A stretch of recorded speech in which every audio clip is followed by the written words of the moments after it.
¿Sería la solución para los militares procesados? Bueno, hay varias posibilidades. El Congreso se han estado planteando posibilidades de amnistía, caben los indultos en algunos casos, caben también que los procesos judiciales pendientes se hagan con mayor rapidez o que se archiven las denuncias infundadas cuando no se tienen las evidencias que decían o que algunos estaban aduciendo. Por ejemplo, nos acabamos de enterar que uno de los policías de alto rango que participó en la captura justamente de la Berenson en La Molina, está siendo acusado ya por un fiscal y cada cierto tiempo tiene que ir a dar su manifestación, a interrogatorio. Oiga, señor fiscal, ¿qué pruebas tiene usted para acusar a este señor policía? El dicho de Rincón, o sea, de otro de los terroristas que dijo, no, este mató a uno. Entonces ya estamos alertados. O sea, si se le hace caso a un criminal como Rincón, que le interesa vengarse de los que lo han capturado, y eso es lo que sirve para malograrle la vida a un oficial, entonces estas son las injusticias que no se pueden seguir produciendo. ¿No sería una campañita? ¿La campañita no sería? No sé si campañita o no, el hecho es que se están produciendo estas cosas. Otro caso, el general Rivero Lazo lleva 9 años sin sentencia, 9 años. A mí no me parece eso justo. Pero claro, muy pocas personas se ocupan de su caso y lo dice públicamente, como estoy intentando defenderlo a él y a muchos otros, tanto militares como policías. No me parece justo lo que está pasando. Me podrán decir algunas ONGs a pro de la Coordinadora de Derechos Humanos que, claro, seguro que yo lo que quiero es la impunidad o que soy fujimontesimista, lo que sea, me podrán seguir diciendo.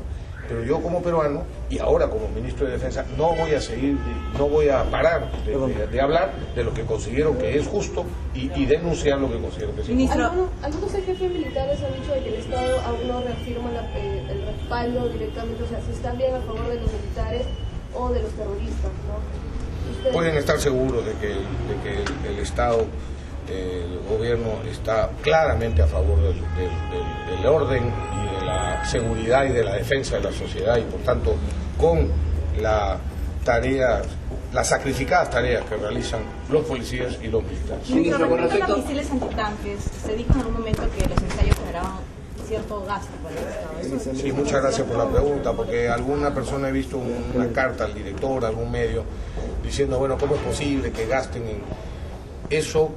Los misiles que se prueban son misiles que no le cuestan al Perú, son misiles entregados justamente en mayor cantidad de que han sido comprados para las pruebas. Y ahora, como hubo esa falla, rarísima, pero que existió antes, ahora se ha exigido que nos entreguen más para hacer más pruebas de lo normal y una serie de condiciones adicionales, como por ejemplo el que nos hayan extendido la garantía de 6 meses a 24 meses y que todo el primer pequeño lote que nos habían entregado de misiles vaya a ser revisado en el mecanismo de encendido del motor principal, que fue lo que falló, que es una falla absolutamente rara, ya está comprobado, pero está detectada la razón y por tanto van a ser revisados íntegramente.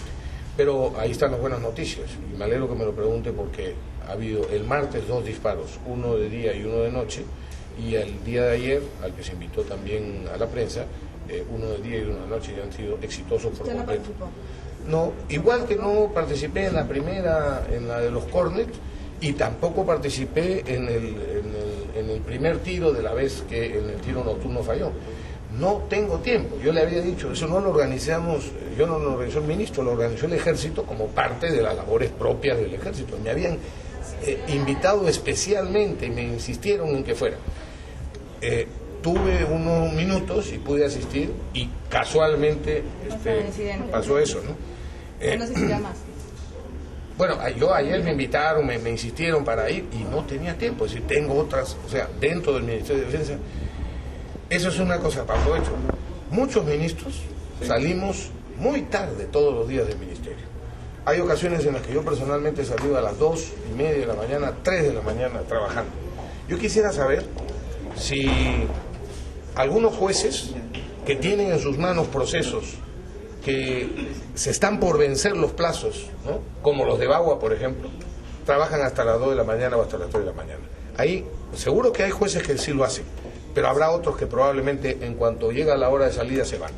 ¿no? Y creo que eso es injusto para con las personas que están esperando que se haga justicia. A veces uno se está muerto de sueño, quiere irse a su casa para estar tranquilo con su familia y sin embargo las obligaciones y las urgencias le exigen a uno quedarse hasta muy tarde en la madrugada trabajando.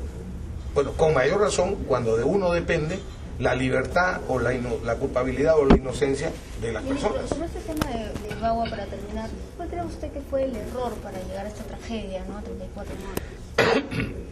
¿Qué faltó? Yo creo que hay varios errores o culpas. Un primer error quizá es que hubo gente que mal informó a los nativos sobre el contenido de los decretos. Les mintieron, eso hay que decirlo con claridad. Les dijeron, por ejemplo, que lo que esos decretos decían era que se les iban a poder quitar sus tierras para venderlas a chilenos, por ejemplo, de entre las barbaridades que se dijeron. Ahí participaron ONGs y algunos medios de comunicación que tienen bastante responsabilidad, de la zona que tienen bastante responsabilidad. Segundo, quizá al gobierno efectivamente le faltó compensar con mayor información y con una campaña informativa la desinformación que había, que les estaban haciendo. Tercero, nunca debió permitirse que una carretera estuviera tomada por 55 días. Cuarto, ha habido intransigencia de los propios dirigentes nativos porque a pesar del diálogo que existía, continuaron con sus medidas delictivas de tener interrumpida la carretera. Y lo que tiene que entender la gente, no es fácil, pero tienen que entenderlo, especialmente los que quieren protestar, es que un gobierno es elegido y se le entrega autoridad para que ejerza el poder y la autoridad.